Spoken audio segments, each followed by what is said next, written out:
Graça e paz, comunidade da visão. Estamos aqui mais uma vez, agora para a segunda parte da nossa aula, a visão e a missão da igreja.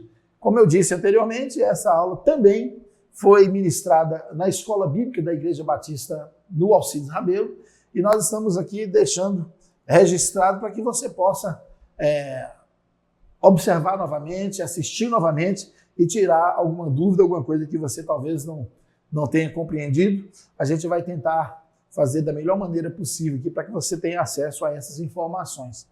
Tomamos como base para o estudo de hoje o texto de Filipenses 3, versículos 4 a 9. E diz assim o texto: é verdade que eu também poderia confiar na carne. Se alguém pensa que pode confiar na carne, eu ainda mais. Fui circuncidado no 8º dia. Sou da linhagem de Israel, da tribo de Benjamim, hebreu de hebreus. Quanto à lei, eu era fariseu. Quanto ao zelo, perseguidor da igreja. Quanto à justiça que há na lei, irrepreensível. Mas o que para mim era lucro, isso considerei perda por causa de Cristo. Na verdade, considero tudo como perda, por causa da sublimidade do conhecimento de Cristo Jesus, meu Senhor. Por causa dele perdi todas as coisas e as considero como lixo para ganhar a Cristo e ser achado nele, não tendo justiça própria, que procede da lei, mas aquela que é mediante a fé em Cristo, a justiça que procede de Deus, baseada na fé. Quero fazer um breve comentário, né? No início da aula anterior eu falei sobre isso, destacando o último verso que havia lido, quando Jesus disse que nós não somos deste mundo, né? Que nós somos enviados.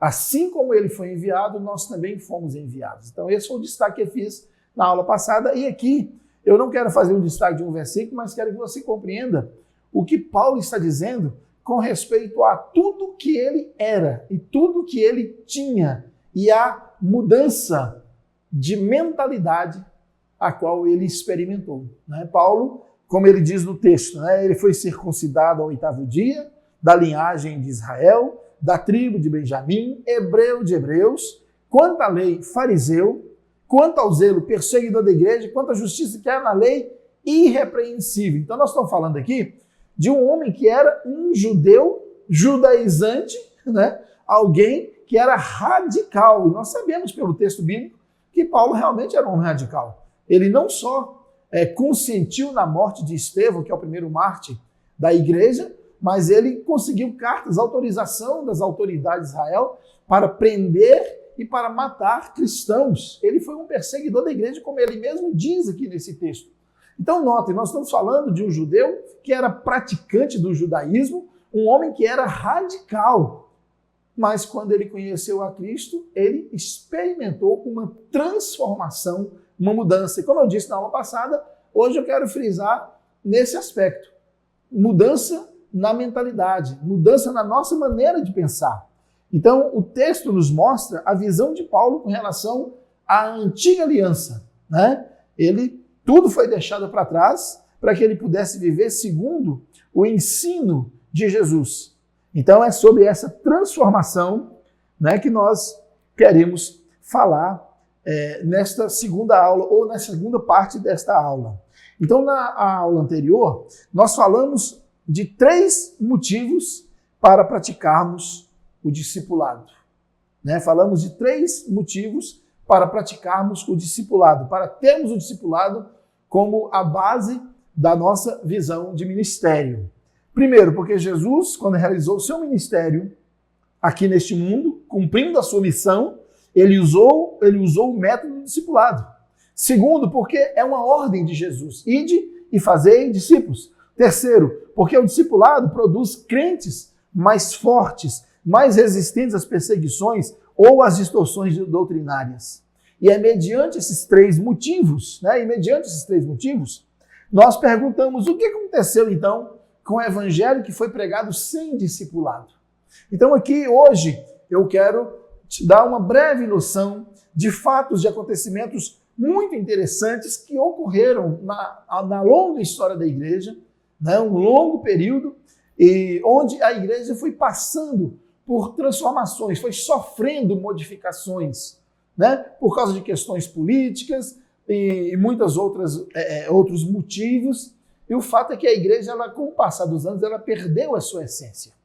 E depois nós vemos um ressurgir da igreja com a reforma protestante.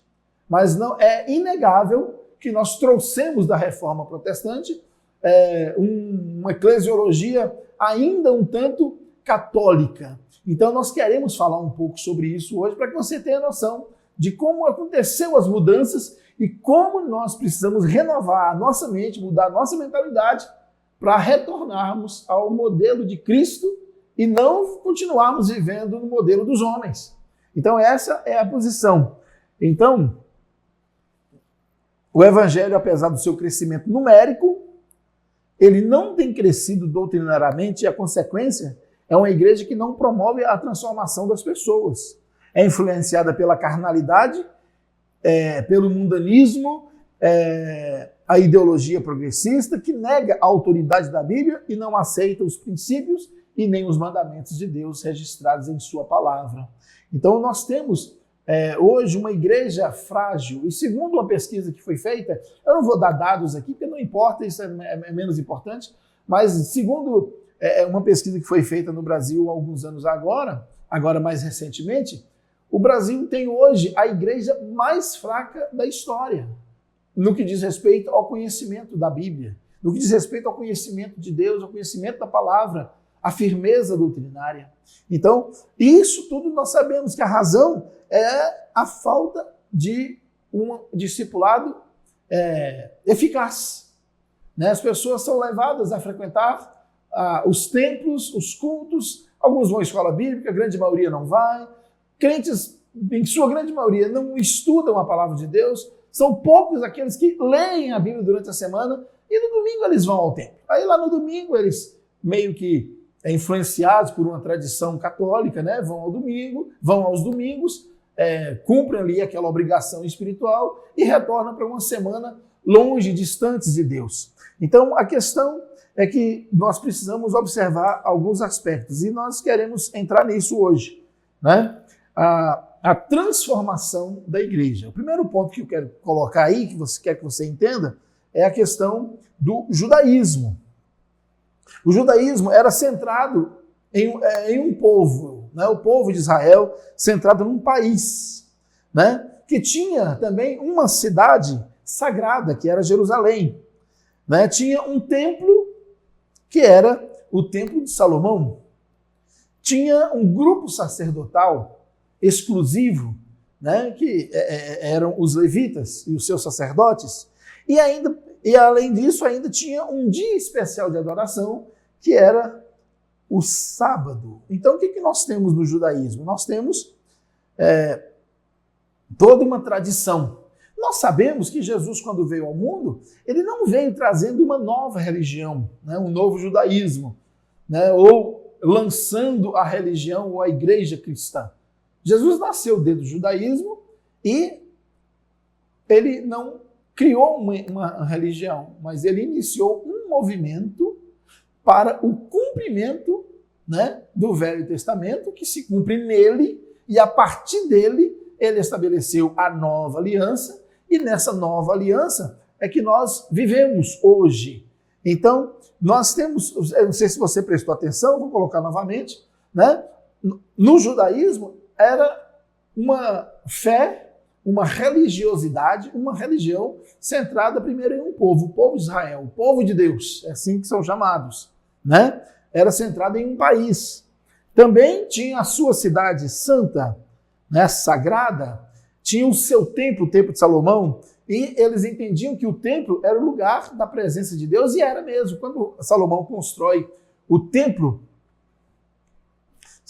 Deus diz a Salomão que ali seria o lugar da sua habitação. Então, os judeus entendiam que o lugar onde Deus estava presente era no templo. Então, eles iam ao templo para estar na presença de Deus. E tinha também um grupo sacerdotal que intermediava entre o povo e Deus, que eram os levitas, os sacerdotes especificamente, faziam esse trabalho.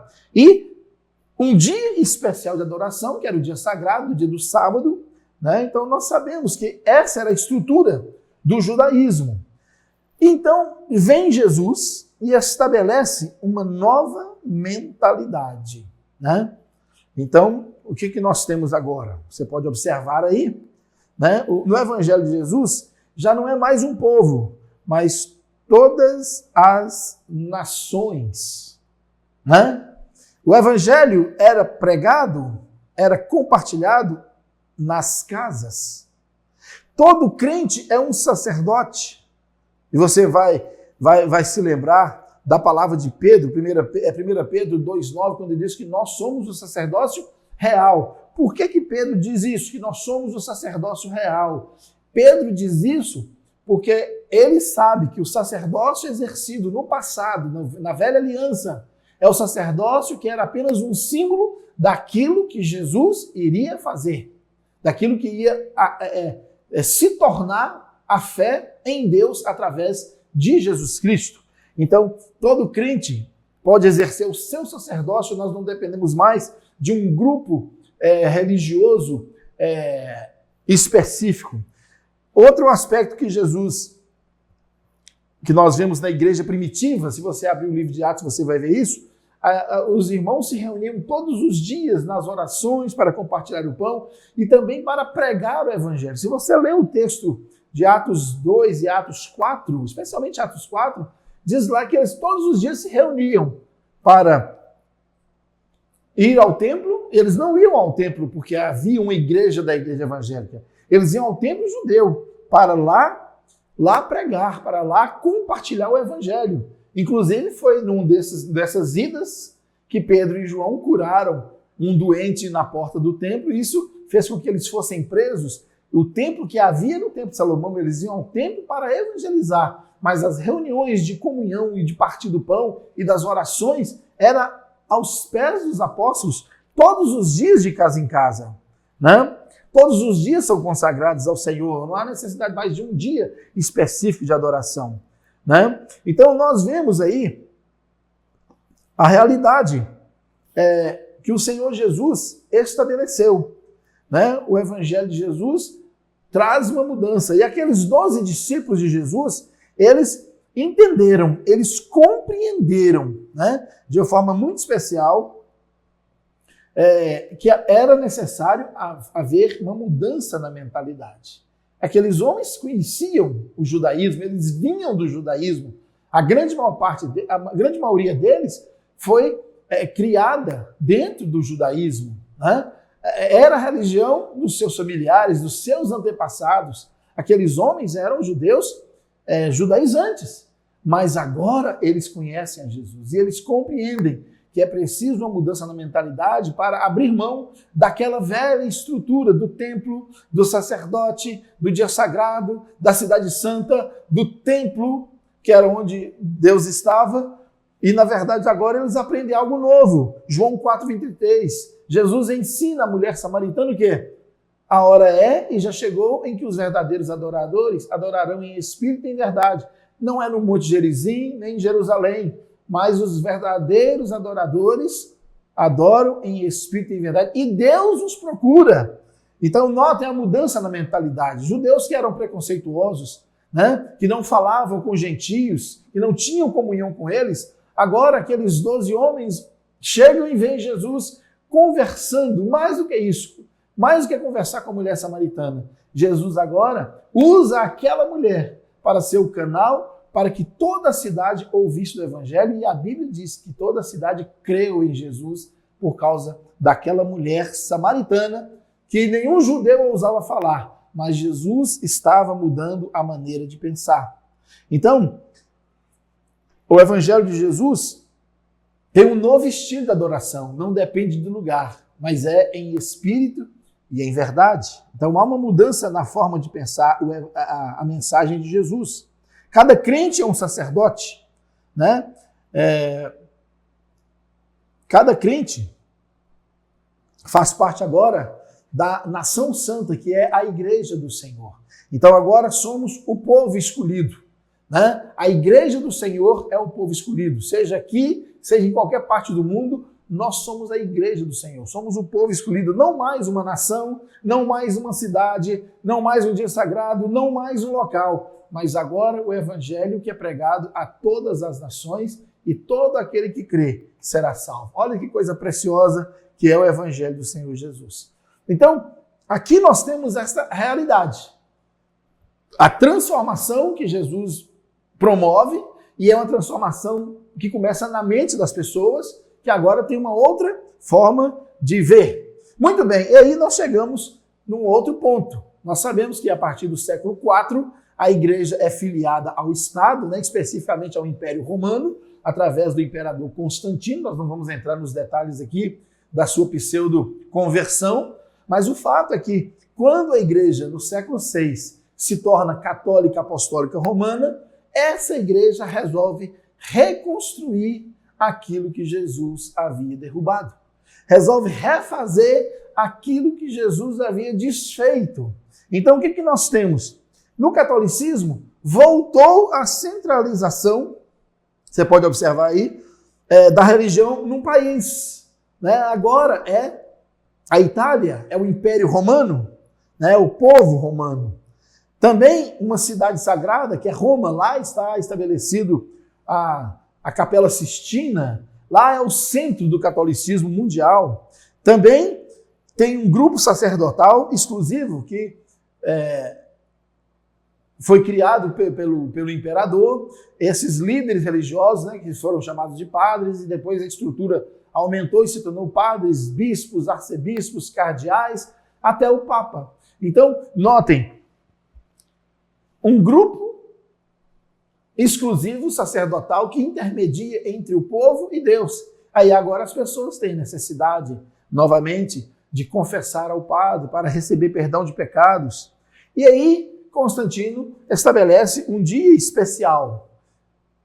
Ele usa, né, a conversão do Senhor Jesus para dizer que o domingo agora é o dia. Mas, na verdade, o domingo já era usado para outros cultos, outras religiões, né? Então, o que ele faz é uma adaptação para que todo o império pudesse, então, cultuar num só dia, e aí ele vai controlar a fé das pessoas através da religião. Então, aquela estrutura do passado, né, que mantinha o povo aprisionado ao templo, ao grupo sacerdotal exclusivo, ao dia sagrado, à cidade santa, tudo isso está sendo reeditado agora com uma nova visão, com um novo visual, melhor dizendo, né? São roupas novas em corpos antigos, é o que nós temos. Então, aquilo que Jesus havia desfeito é refeito a partir do catolicismo. Então, o que acontece? Nós temos aí agora a ideia de que Deus está no templo. Então, as pessoas precisam ir ao templo. As pessoas precisam, aos domingos, ir ao templo para confessar os seus pecados, ter comunhão com Deus. Então, o discipulado foi deixado totalmente de lado. Agora, a religião é mero ritual, né? O ritual com todas as suas esquisitices que nós muito bem conhecemos, né? E que muitos são radicais e veem essa forma de culto como uma coisa sagrada e que não pode ser modificada. Então, o que nós temos aqui, queridos? Nós temos uma mudança radical daquilo que Jesus fez. Então, Jesus constrói uma igreja livre, leve e solta. Um movimento e não uma religião. Um povo santo, um povo discipulador, um povo que compartilhava o evangelho com todos e que fez tremer as bases do império, a ponto de que o imperador, quando não conseguiu destruir o cristianismo, ele trouxe o cristianismo para dentro do império para que ele pudesse controlar, e ele conseguiu, e durante 1000 anos essa coisa funcionou, né? Nós sabemos que isso é um período longo, que é chamado de a Idade das Trevas, né? Porque a igreja detinha todo o poder, toda a autoridade, inclusive sobre os reis, sobre os príncipes. Então, a igreja reina durante 1000 anos, né? Tirando a Bíblia das pessoas. Nós sabemos de cristãos que foram queimados vivos por terem traduzido a Bíblia, né, para a língua do povo, né, porque somente o clero, né, somente os profissionais da religião tinham acesso à Bíblia, a missa era rezada em latim, né? E todas as pessoas iam ali para ver aquele grupo religioso comandando a fé deles. Então era isso que acontecia no catolicismo. E aí nós chegamos na igreja evangélica hoje. O que é que nós temos? O que nós temos hoje é uma igreja, uma eclesiologia em nossas igrejas romana, onde os pastores fazem a obra do Senhor, enquanto o povo assiste no auditório, como no judaísmo, ignorando o sacerdócio de cada crente. Nós sabemos que não é geral assim, mas grande parte do povo crente pensa dessa maneira, né? Eles entregam dízimos para que o pastor faça o trabalho, e eles são apenas espectadores, ignorando de que o grande espectador do culto que realizamos é o Senhor nosso Deus. Então a igreja evangélica hoje, ela vem da reforma, né? E a reforma trouxe muitas coisas do catolicismo. Nós sabemos que as igrejas que foram criadas logo após a reforma, elas continuaram batizando crianças, continuaram ligadas ao Estado, né? Coisas que nós batistas não concordamos em hipótese alguma. Então nós queremos uma igreja que seja o mais parecido com o modelo que Cristo estabeleceu, né? Nós somos representantes do reino de Deus, nós somos estrangeiros nesse mundo, nós fomos enviados ao mundo, nós somos transportados do império das trevas para o reino do Filho amado de Deus. Então nós não fazemos mais parte disso, nós somos a igreja do Senhor. Então, quando nós falamos de discipulado, nós estamos falando de uma igreja que está fazendo um caminho de volta ao modelo da igreja do Senhor Jesus, né? Não é uma igreja centrada no templo, não é uma igreja centrada no pastor e nos seus obreiros, não é uma igreja centrada em um local, mas uma igreja que vive relacionamentos, que pratica os uns aos outros, uma igreja de relacionamentos discipuladores, né? E relacionamentos intencionais, ou seja, nós nos relacionamos com as pessoas para que nós possamos conquistá-las para nós, servindo-as e depois conquistá-las para Jesus com a mensagem do Evangelho. Então, o que é que nós temos hoje? Uma igreja evangélica que voltou a ser, aliás, voltou não, que continua sendo o que a igreja católica é. Nós não temos o clero como na igreja católica, mas temos os pastores e a liderança da igreja que comanda, que realiza, e temos um povão que patrocina isso, né? Que paga o trabalho com seus dízimos e ofertas e que assiste. E quando esse grupo não faz direito, o povo fica chateado, manda o pastor embora e muda a liderança. Porque é um conceito católico. Nós ainda sentamos em bancos, sentamos uns atrás dos outros, nós não olhamos nos olhos, nós não temos relacionamento verdadeiro, nós não temos comunhão de fato, é apenas um ritual onde nós vamos ao templo, mentimos uns para os outros, porque às vezes chegamos amargurados, abatidos, cansados, angustiados, mas não dá tempo para a gente falar sobre essas coisas. Então, se alguém pergunta, tudo bem? Nós falamos, está tudo bem. Saudamos com a graça e a paz do Senhor Jesus, assistimos o culto juntos, no final do culto vai cada um para a sua casa, levando consigo o seu problema da mesma forma que tinha levado, que tinha trazido, né? Traz o problema consigo e retorna para casa levando o problema. Os crentes são alimentados apenas com as mensagens pregadas pelo pastor, alguns outros, poucos, são alimentados com os cultos de estudo bíblico ou com a escola bíblica, mas, de fato, não aprendem a palavra, não há discipulado, não há prestação de contas, não há relacionamento discipulador.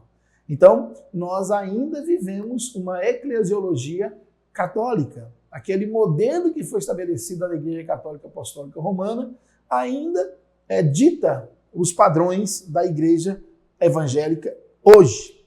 Então, já finalizando, nós chegamos então a um outro aspecto final, quando falamos então sobre a restauração da Igreja. A restauração da Igreja passa por alguns aspectos. Eu gostaria que você observasse isso aí. Uma mudança na cultura, né? Precisamos de uma mudança na cultura eclesiástica, ou seja, como nós pensamos a igreja. Precisamos mudar a nossa mentalidade com relação ao que nós pensamos, com relação a culto, a relacionamento, a comunhão, a celebrações, a eventos. Precisamos mudar a nossa maneira de pensar, colocando o discipulado no centro de tudo e tudo girando em torno do discipulado. Então, assim como foi possível que os discípulos e Paulo mudassem a sua mentalidade, deixando de lado a questão do judaísmo e abraçando a nova mentalidade ensinada, aplicada por Jesus, nós precisamos dessa mesma mudança hoje. Nós precisamos desatrelar desse modelo de igreja que nós conhecemos para começarmos a praticar um novo modelo, né? Então, precisamos fazer um retorno à grande comissão. Um retorno à grande comissão. A grande comissão é por onde formos, fazermos discípulos de todas as nações, batizando-os em nome do Pai, do Filho e do Espírito Santo, ensinando-os a guardar todas as coisas. Então, o ensino precisa ser algo que faça parte da nossa vida como algo natural. Então, precisamos retornar. Não podemos ser uma igreja que paga pessoas para fazer missões. Precisamos ser uma igreja composta de cristãos que fazem missões por onde estão, em tudo que fazem e ainda ajudam aqueles que foram chamados para realizar a missão em outro lugar. E, finalmente, nós temos aí essa mentalidade. Não basta ser membro, precisa ser um discípulo. Então, nós precisamos passar da questão de ser apenas mais um membro de igreja, mais um participante da igreja e nos tornarmos discípulos de fato. E uma das marcas do discipulado é justamente que discípulos fazem discípulos, tá certo? Então, nós já chegando ao final desta aula, nós queremos colocar aí apenas mais uma vez, falar mais uma vez sobre essa nossa declaração de visão, a visão que nós temos para o nosso ministério. Nós desejamos uma igreja simples para formar discípulos naturalmente conquistadores de vida, uma igreja simples para formar, uma igreja relevante para conquistar, crentes que façam diferença. Preste muita atenção nisso. Diferença onde quer que estejam, amando e servindo as pessoas. Então, isso é algo muito precioso que precisa estar na nossa mente. Então, uma igreja simples para formar, relevante para conquistar e discipuladora para transformar, né? Transformação verdadeira de vida, tá certo? Então, com essas verdades aí colocadas, nós queremos convidar você para que você assista a próxima aula, que em breve vai estar no ar aqui através das mídias sociais. Eu quero agradecer a você que assistiu a aula comigo até agora. Deus abençoe poderosamente a sua vida e nós nos encontramos numa próxima lição.